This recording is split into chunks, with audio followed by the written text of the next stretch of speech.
32. Una confianza inquebrantable en el poder de Dios es el tema general. Y el subtema o la parte secundaria es cómo impedir que el diablo se aproveche de nosotros. En Efesios 6, 11 y 12 dice la palabra de Dios: vestíos de toda la armadura de Dios para que podáis estar firmes contra las acechanzas del diablo.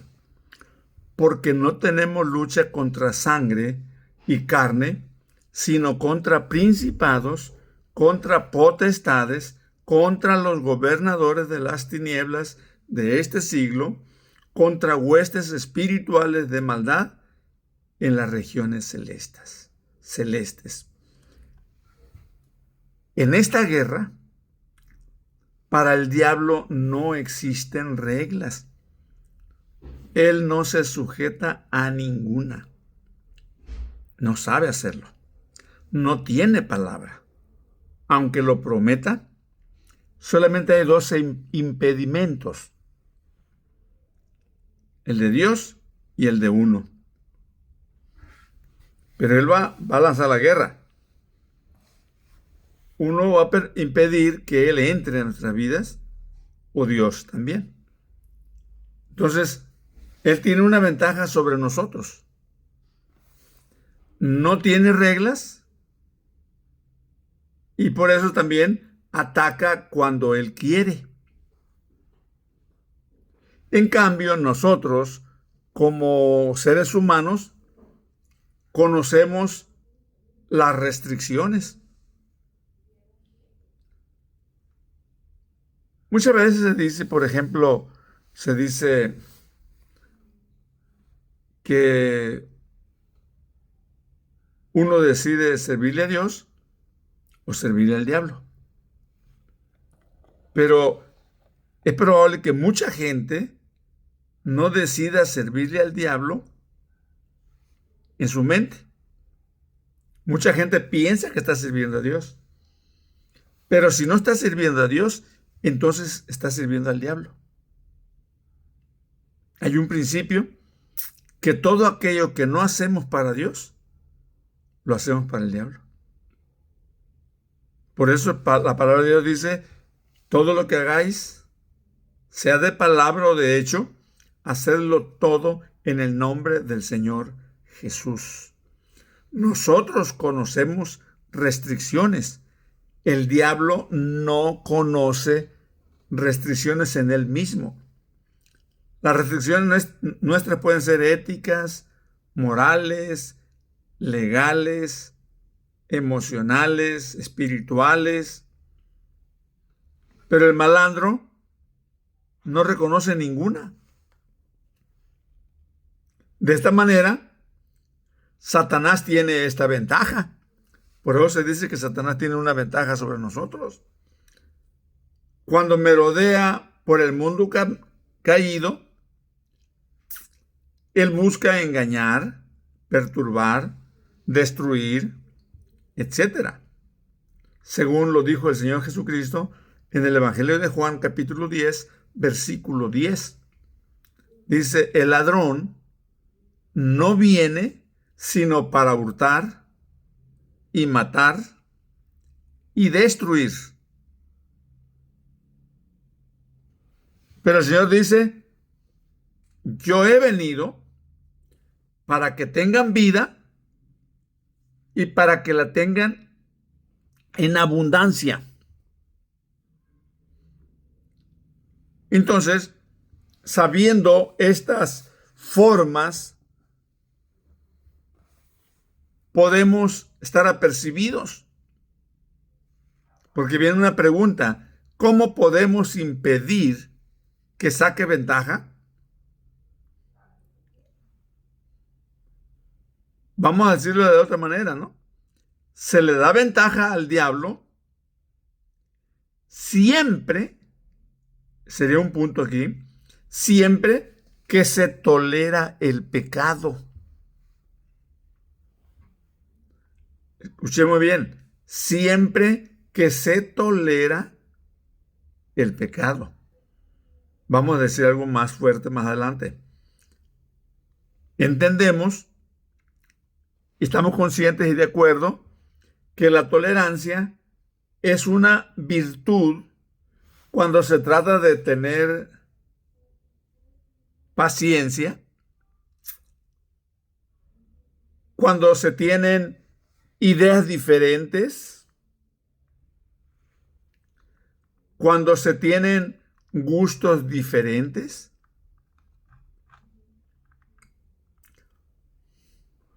No es posible que toda la gente seamos iguales. Aquí, en estas áreas, la tolerancia es una gran virtud,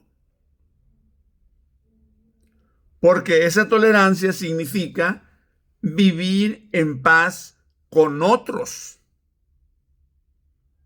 ya sean razas, culturas, idiomas y hasta creencias.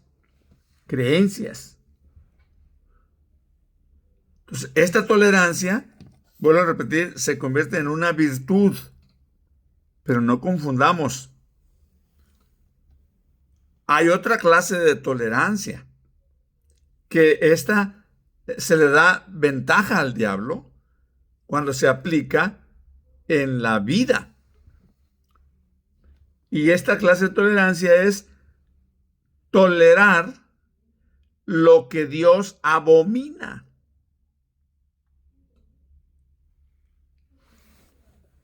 Si se llega a permitir tolerar lo que Dios abomina en cualquier lugar de nuestra vida, entonces Satanás tendrá ventaja sobre uno. ¿Por qué? Porque lo que Dios abomina no es una virtud. Por lo tanto, un cristiano no debería tolerar lo que Dios abomina. Cuando estaba hablando sobre este punto, alguien me preguntaba, ¿un ejemplo? Por ejemplo, si yo me doy cuenta que un hijo mío trajo a la casa algo que sospechamos es robado, no hay que tolerarlo. Hay que marcar, hay que confrontar, porque si se tolera, el hijo va a creer que no está mal, simplemente. Y va a afectar la vida del hijo, pero también la vida de uno, porque uno se acomoda. Tenemos en la palabra de Dios el ejemplo que dice la Biblia que Elí, el sacerdote en tiempo de Samuel, toleraba la maldad de sus hijos. Los hijos de Elí, dice la palabra de Dios, que eran hombres impíos y no tenían conocimiento de Jehová. El resultado fue desastroso. No se pueden controlar lo que los hijos hacen, muy especialmente cuando no están en casa. En este caso, Elí toleró lo que hacían sus hijos. Hay que ser lo más amables con los demás, pero ser muy claros y no tolerar lo malo. Por lo tanto, no deje que entrar el mal de ninguna índole. Si alguien quiere meter en el refrigerador algo que no es conveniente, no hay que aceptarlo. Hay que mantener esa tolerancia o esa actitud lo más retirado posible de cada uno de nosotros. Ya hay suficiente maldad a nuestro alrededor como para permitir que entre más y de manera consciente. La tolerancia le da lugar al diablo. Dios me lo bendiga.